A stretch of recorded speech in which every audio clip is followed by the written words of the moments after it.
Welcome back to New World Next Week. I'm James Corbett of CorbettReport.com. And I'm James Evan Pilato from MediaMonarchy.com. Images of protesters being beaten by police in riot gear raise serious concerns. We've got that story, plus just, James, again, we were just essentially was having a rant here before we started to roll tape, and I realized I maybe didn't lay out some of my show notes the way I usually do, but we've been doing New World Next Week for 415 episodes, so I think people can figure out how this works. And James, basically what I was sort of ranting about before we started to roll is just these moments of the clarity where it all kind of seems to come clear. And if it hasn't come clear for you, it's pretty much here in this first story from mintpressnews.com, and I actually talked about this a couple mornings ago on my morning show. Africa to be testing ground for trust stamp vaccine record and payment system, a biometric digital identity platform that evolves just as you evolve, is set to be introduced in low-income remote communities in West Africa thanks to a public-private partnership between the Bill Gates-backed Gavi Vaccine Alliance, Mastercard, and the AI-powered identity authentication company Trust Stamp. That is their proper name. The program, which was launched 2 years ago, will see Trust Stamp's digital identity platform integrated into the Gavi Mastercard Wellness Pass, a digital vaccination record and identity system that is also linked to Mastercard's click-to-play system that powered by its AI and machine learning technology called New Data. It's only just missing the umlauts, James. Mastercard, in addition to professing its commitment to promoting centralized record-keeping of childhood immunization, which is exactly what you expect Mastercard to be involved in, also describes itself as a leader towards a world beyond cash. Now we're getting, of course, to their mission statement. Mastercard's partnership with Gavi marks a novel approach towards linking a biometric digital identity system, vaccination records, and a payment system into one single cohesive platform. The effort, since its launch nearly 2 years ago, has been funded by a $3.8 million Gavi donor funds, which of course was matched exactly by the Bill and Melinda Gates Foundation. I don't know, $7.6 million isn't really all that much in fiat currency, but that's still a whole heck of a lot than we have more here on our side.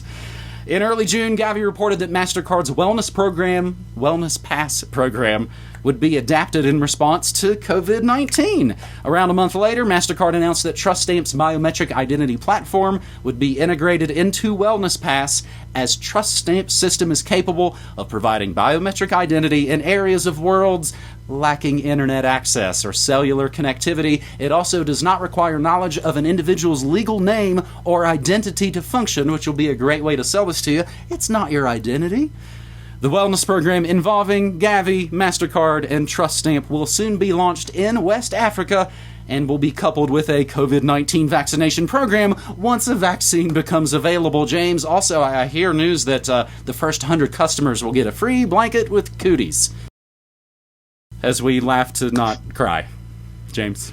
That's it. Well, James, this is exactly what I was talking about in Bill Gates and the population control grid. It is the coming together of all of these pieces of the puzzle. It's the biometric identity grid with the vaccination history grid with the cashless payments all coming together into this one package that's going to be delivered to you, of course, via Gavi and which obviously has Bill Gates links, and Mastercard, and all of these other corporate entities are coming together to offer you the solution to the crisis that they war-gamed out in October of last year. Wow, imagine that. What are the odds? So, at the very least, I would hope people would go and read through this article. There are so many links to different pieces of this, and Trust Stamp, and what is that, and who's the corporate partners, and how did this come together, and what's it seeking to do, and how does it function. There's so much to explore, even just from this one article, that I think is very important knowledge for people to have to understand how this is going to play out.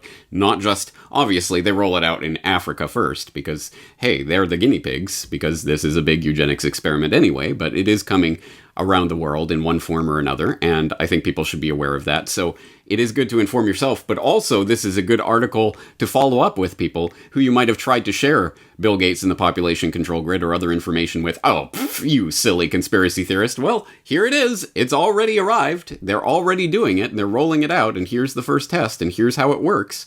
It's a good way to back people into that corner where they're going to have to say, well, of course it exists, but it's a good thing. How else would you want to keep track of people's biometric identification and vaccination history and also put them on the cashless payment grid? How else is this going to work? So at any rate, I hope that this will be one of those things that helps a few of those seeds that have been planted to flower, because this is exactly what I was pointing to in that work just a couple of months ago, and it's already arrived. It's already arrived again with, years and decades and generations of planning, but they can spring it on people like it just happened, you guys.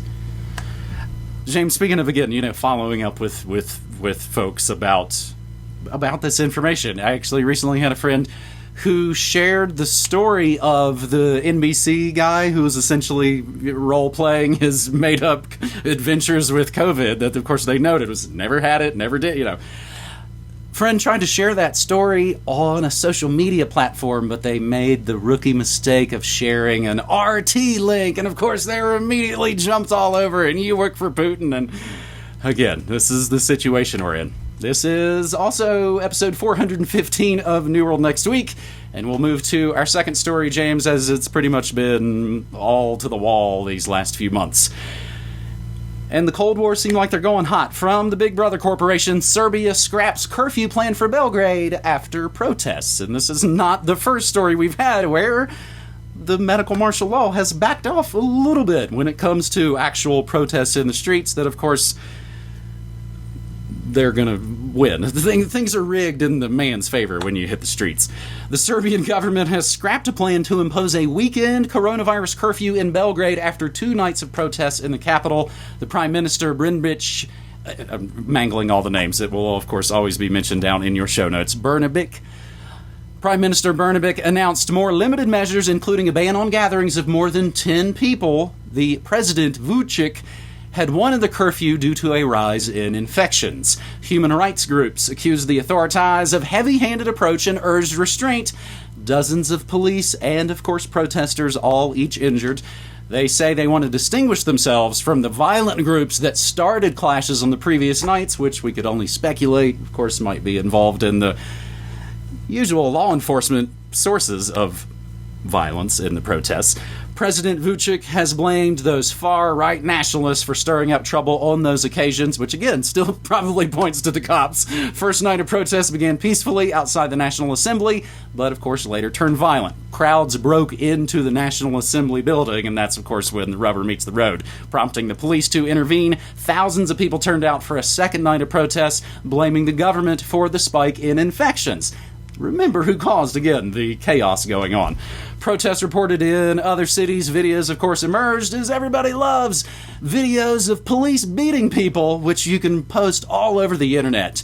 But as we'll get to our third and final story, don't think that you can put a cogent documentary together where you'll discuss ideas. You can put up snuff violent videos all day on the controlled platforms. Videos have emerged of police beating 3 men on a bench. Journalists have caught up in the violence as well. Police officer reportedly having both legs broken, on and on and on. Again, they want you to get down into the dirt of just the violence of it and not think about how this all starts. Again, this is a BBC article. The Council of Europe's Human Rights Commissioner said the violent dispersal of demonstrators by police raised serious human rights concerns. Even Amnesty International said that disproportionate use of force was not justified. Images of Serbian police firing tear gas and stun grenades indiscriminately into the crowd and of protesters and bystanders being charged by mounted police and beaten by police in riot gear raise serious concerns. So, James, we've had these situations now essentially in the States. Maybe not getting quite this violent as it comes to the Rona protests, and of course those are evil and bad, but if you're protesting racial stuff, it's somehow you won't get the Rona from that. James, we're clown world, and it's infected all the rest of the world. It is a new clown world order, eh? It really is, and I want people to extract the real story from this story, because of course you're not going to get the real underlying story here from the BBC. they're going to frame it about, violent protests and clashes with police as if that's the story. That is not the story. The story here is that in a country of 7 million people, the president came out and said there's 300 new cases and 13 deaths of people with COVID. Not of COVID, of course. No one dies of COVID. They die with COVID. But 13 new deaths. We have to impose these new lockdown measures, and we're going to have new curfews on the weekends, and we're going to have to go back into lockdown. And people didn't just say no. They said, hell no. And they stormed the government's palaces and said no, and put their foot down, and did not allow it to take place. That is the story here, and don't let them tell you anything otherwise. The people have the power. They have the power to say no. They have the power to not comply. Do not comply with these orders. This is what it looks like in action. And of course the BBC and all of the MSM are going to report this as, oh no, these violent protesters have erupted, and the world's coming to an end. Whereas, of course, the politically sanctioned protests, when they happen, whatever violence happens there is perfectly okay. But violence in this case, it's horrible. No, that is not the story. The story is that the people have the power and they do not have to comply with these types of lockdown measures and other things, and they can take the power back at any time they want to. Do not let the media tell you otherwise. And if you want more elaboration on the philosophy behind this and what it really boils down to, I would wholeheartedly exhort you to watch my recent conversation with Keith Knight about the politics of obedience, an incredibly important philosophical treatise on this very subject, about the only solution that matters: non-compliance. Do not obey these orders. And guess what? They cannot enforce them on the entire population if people do not obey. That is the one and only solution to this crisis that actually matters. I actually played that interview earlier today on my stream, James. It was good stuff, fantastic stuff. This reminds me, and again, this is essentially the mainstream's use of violence as, again, the stick to sort of beat you into coercion, and then they'll show you commercials, and if you play along, you'll get these prizes and things. That's essentially how it works. Clyde Lewis kind of calls this waving the bloody shirt. That essentially the mainstream loves to wave the bloody shirt around, and of course never actually get into the question of how'd that shirt get so bloody?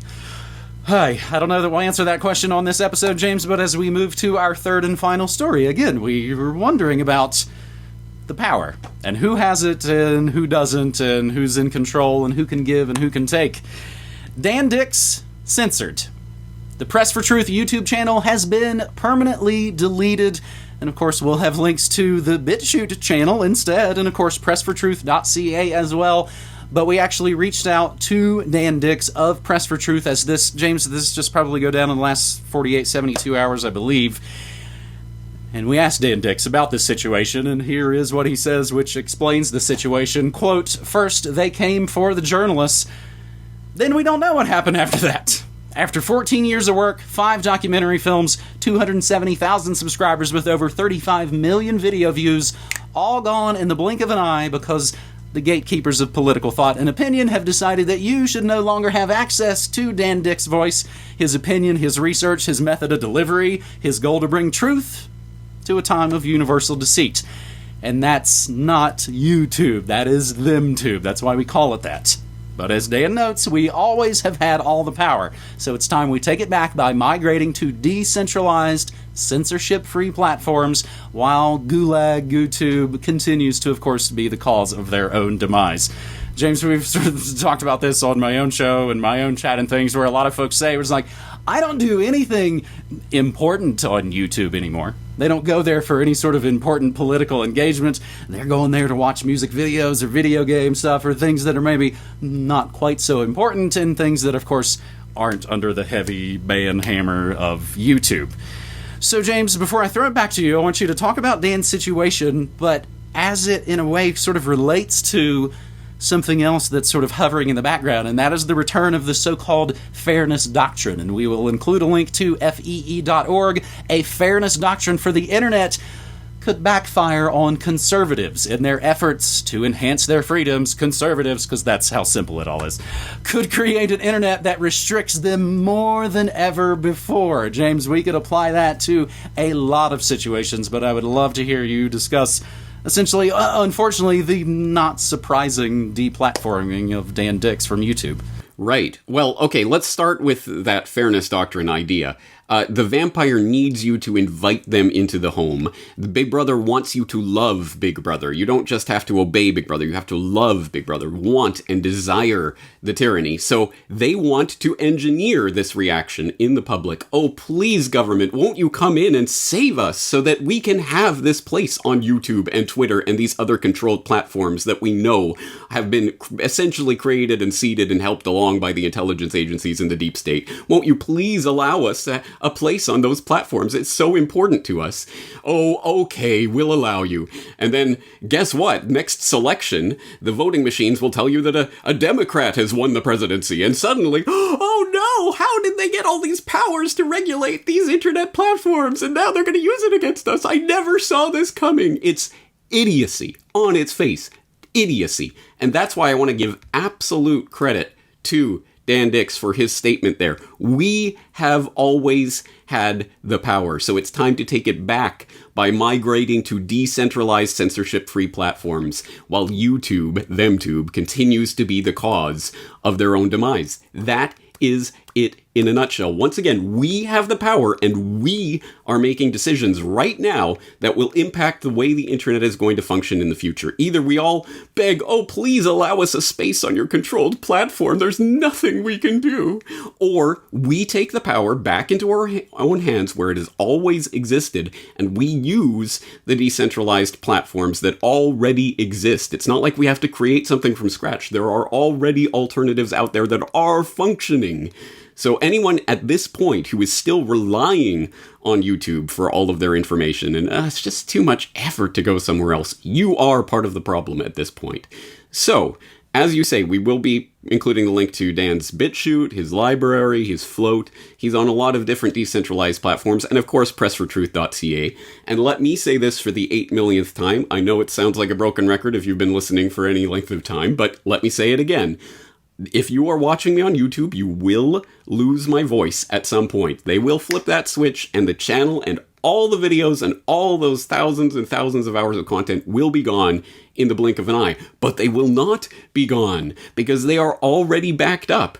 Everything I do is posted to multiple sites, BitChute and Library and Minds, and most importantly, the super secret site. Don't tell anybody how to access my work, but I'll just tell you, CorbettReport.com. Just type that into your search bar, CorbettReport.com, and you can access all of my work directly. When YouTube flips that switch and takes me off the platform, nothing will change at CorbettReport.com except my link that I usually link so people can go to the YouTube video if they want will not be there anymore. But that will be the only difference. The content will still be coming out, and if you don't find it at that point, it's because you are not trying. And it's unfortunate because obviously there are millions and millions and millions and millions of people on these controlled platforms who, that's why we're doing this. We're trying to reach out to those people, and they're going to make it harder and harder to reach those people. But at any rate, if you know this information already, you should be supporting the alternative media on alternative platforms. Do not use the enemy information weapon systems, or do not rely on it. And hats off to Dan Dix. You're going to find out how this works, and you're going to blaze this trail. And so my hats off to Dan for the work that he's done over the years, and will continue to do for those who are interested in following it. And I hope people will support him during this time, because obviously this is going to be a difficult time for him. And as we say, it's just a matter of time before it comes for us too. Well, that's what I was going to say. Of course, it wasn't going to stop him. He is still doing fantastic work. Actually, James, I had to essentially bookmark. I want to watch his video on this latest Wayfair psychological opera. Again, there's a lot of messy garbage out there in the alternative media. And James, I guess I would just like to think that hopefully our collective 15 years for you, 15 years for me, 15 years for Dan, essentially, hopefully accounts to something, and that when you go and look through our work, regardless of what platform you look at it, hopefully the proof is in the pudding, as I like to say. James, of course, in the media monarchy kingdom, we mention often how in vampire folklore, and especially in your horror films, they don't bust in. They have to be invited in. I make that reference and that analogy oftentimes on the Morning Monarchy show. So, having made that reference, James, I would love to invite folks to, again, speaking of controlled platforms, for the last couple of years, I've been running my chat stream on something called Discord, and it is a gamers platform, which, surprise, surprise, they've just announced they're going to rebrand away from just gaming, of course, in the age of Rona, because they want everybody not just to run away to Zoom. So as I've said from the beginning of using Discord, I've never super trusted them. I knew that essentially at some point the day would come where it's like, okay, we got to get off of this platform. And I'm wondering more and more, and we're talking about it more and more in the Media Monarchy community, much like you said, maybe it'll all just happen on MediaMonarchy.com. I use a number of the platforms as well, and a lot of those platforms for support we use because the audience yelled and screamed about it because they all left Patreon. And then they don't use those alternative platforms to support us. So again, there's just it's a big old mess. There's a lot of stuff going on, and I know you and myself and Dan will all keep doing it. And again, we don't care how you support us, just as long as you support us. James, I can even go one better. I've got a freaking post office box, and people can just send their dirty, icky cash. And they've also, more and more in the age of Corona, they've been sending precious metals. So, James, I would love to see people come join us at MediaMonarchy.com/join. Awesome. Well, we're going to continue doing what we do. Dan's going to continue doing what he does, and I hope you'll be there to join us, but not on the controlled platforms. On that note, we will be back next week, one way or another. So, looking forward to it. Talk to you then, James. Thanks, buddy. Take care.